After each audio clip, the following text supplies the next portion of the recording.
ಮನೆಗೆ ದರಿದ್ರ ಬರಲು 20 ಕಾರಣಗಳು. ದಯವಿಟ್ಟು ತಾಳ್ಮೆಯಿಂದ ಎಲ್ಲರೂ ಈ ವಿಡಿಯೋವನ್ನು ಪೂರ್ತಿ ಕೇಳಿ. 1.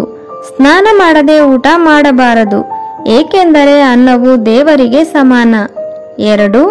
ಅಡುಗೆ ಮನೆಯಲ್ಲಿ ಔಷಧಿಗಳನ್ನು ಇಡಲೇಬಾರದು, ಅದು ಮನೆಗೆ ನೆಗೆಟಿವಿಟಿಯನ್ನು ಉಂಟು ಮಾಡುತ್ತದೆ. 3. ಕುಲದೇವರಿಗೆ ವರ್ಷಕ್ಕೆ ಒಮ್ಮೆನಾದ್ರೂ ಕಾಣಿಕೆ ಹಾಕದೇ ಇದ್ದರೆ ಮನೆಗೆ ಏಳಿಗೆ ಆಗುವುದಿಲ್ಲ. 4.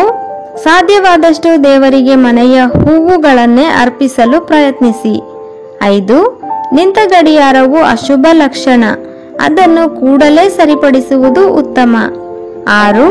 ಮನೆಯಲ್ಲಿ ಜೇಡರ ಬಲೆ ಕಟ್ಟಿದ್ದರೆ ಅದನ್ನು ಹಾಗೆ ಬಿಡಬಾರದು, ಅದು ಅಶುಭ ಸಂಕೇತ. 7. ಮನೆಯನ್ನು ಯಾವಾಗಲೂ ಸ್ವಚ್ಛವಾಗಿಟ್ಟುಕೊಳ್ಳಲು ಪ್ರಯತ್ನಿಸಿ. 8.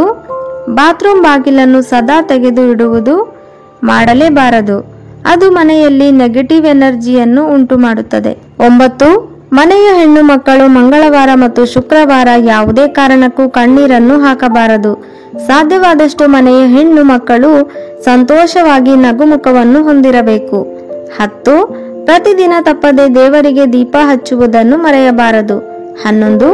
ಊಟ ಮಾಡಿಕೊಂಡಿರುವಾಗ ಜಗಳ ಮಾಡುವುದು ಅಥವಾ ತುಂಬಾ ಮಾತನಾಡಿಕೊಂಡು ಊಟ ಮಾಡುವುದು ಮಾಡಲೇಬಾರದು. 12.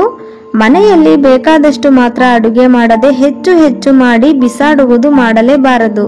13.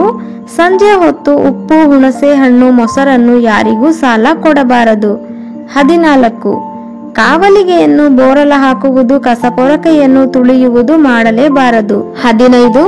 ಕೆಟ್ಟ ಪದಗಳನ್ನು ಬಳಸಿ ಮನೆಯಲ್ಲಿ ಜಗಳ ಮಾಡುವುದು, ಮಾತಾಡುವುದು ಮಾಡಬಾರದು. ಸ್ನೇಹಿತರೆ, ಈ ಮಾಹಿತಿ ನಿಮಗೆ ಇಷ್ಟವಾಗಿದ್ದರೆ ವಿಡಿಯೋಗೊಂದು ಲೈಕ್ ಮಾಡಿ, ಚಾನಲ್ ಅನ್ನು ಇಷ್ಟ ಆದ್ರೆ ಸಬ್ಸ್ಕ್ರೈಬ್ ಮಾಡಿ. ಕೇಳಿದ್ದಕ್ಕಾಗಿ ಧನ್ಯವಾದಗಳು.